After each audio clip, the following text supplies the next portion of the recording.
This is Kolkata TV's podcast news. আপনারা শুনছেন পডকা। একাধিকবার কফি পান করলে কি রোগ হয় জানুন।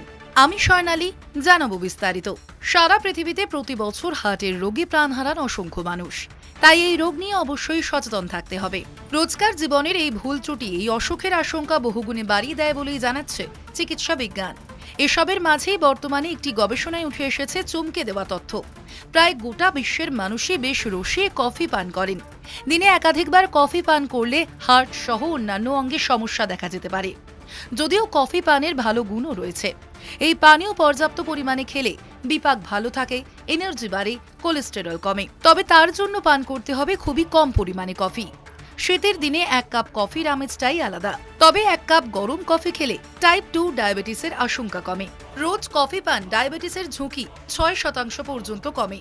মস্তিষ্কের স্বাস্থ্য ভালো রাখতে অত্যন্ত সাহায্য করে। হার্ট অ্যাটাক থেকে বাঁচতে উচ্চস্বরে হাসুন। হাসলে হার্ট ভীষণ ভালো থাকে।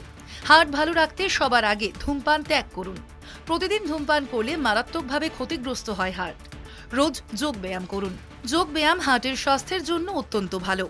শরীর সুস্থ রাখতে নুন খাওয়া কমান। রোজকার ডায়েট থেকে সরিয়ে ফেলুন কাঁচা নুন। যতটা সম্ভব হাঁটাহাঁটি করে নিজেকে সচল রাখার চেষ্টা করুন। শুনুন পডকা, রাত দিন 7 দিন।